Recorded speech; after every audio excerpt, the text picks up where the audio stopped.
Former President Donald Trump visited the southern border Wednesday. Speaking at an unfinished section of his border wall in Texas, Mr. Trump panned President Biden's immigration policies and repeated the false claim that he was the true winner of the 2020 election. Biden is destroying our country, and it all started with a fake election. And you take a look at New York right now. New York went through an election for the mayor of New York, and it is so mixed up and messed up. Nobody's ever seen anything like it, but I did, because if you look at the congressional election in New York, or go to Bethlehem, Pennsylvania, or go to many other places, the same thing. And now we talk about the big one, because the big one was won by a very different person. And you wouldn't have these problems. This wall would have been completed. Within 2 months, everything could have been completed. It would have been painted, not sitting there rotting and rusting. It would have been perfecto. It was all set. For more, let's bring in CBS News correspondent Mireya Villarreal. She is next to the southern border in Mission, Texas. Hi, Mireya. So what was the point of former President Trump's visit to the southern border?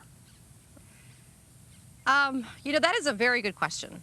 I think there was a hope that we would hear more about Governor Abbott's plan to build a state-funded border wall here in Texas, complete the project that was once started by former President Trump. However, it really turned into what felt like a PR move, also kind of a campaign push to some extent. With President Trump, former President Trump at one point pointing out all of the Republican leaders that were in the crowd and thanking them for their support. So what we had hoped was, as you will take a look behind me, this is the current border wall. If you take a look further down the line, you will see exactly what Trump kind of referenced, which was the idea that the wall hasn't been done yet. Governor Abbott has said on multiple occasions he wants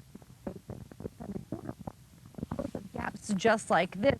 Again, we don't have a lot of details. There was a hope that we would hear more of that, but really we just kind of heard a lot more of his rhetoric. There was talk about Russia. There was talk about a rigged campaign, a rigged election. There was even talk about some border wall, some immigration stuff. But again, we were all over the place today. So the focus and the point, not 100% sure.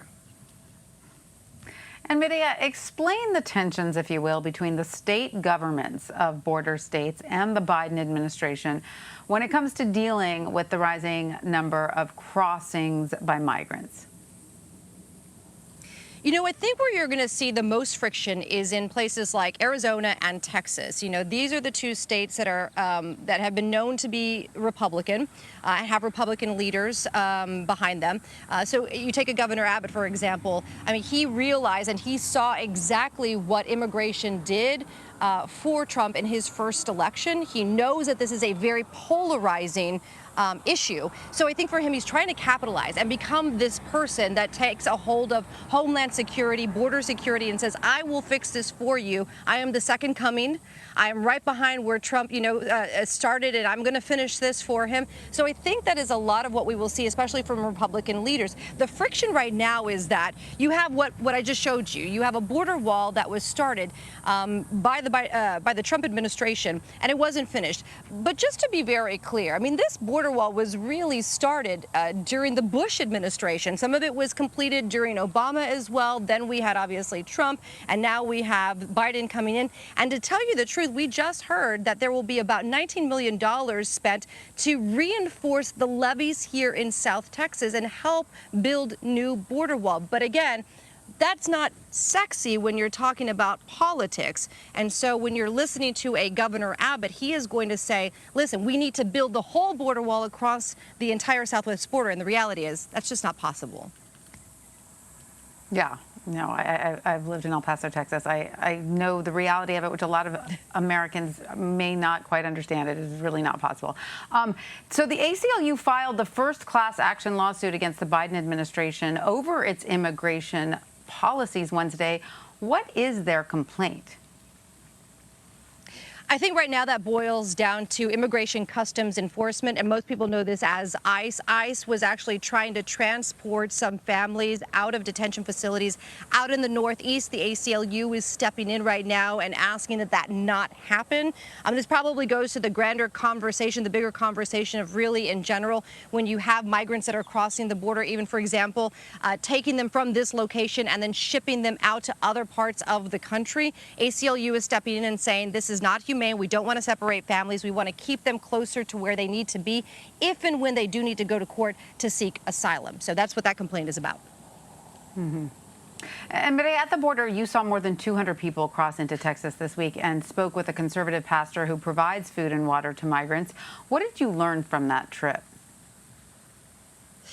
You know, again, this was a town that is about an hour outside of what we would call the Rio Grande Valley, outside what most people say is McAllen, Texas. It's not close to any airport, and so most people don't really know about Roma, Texas.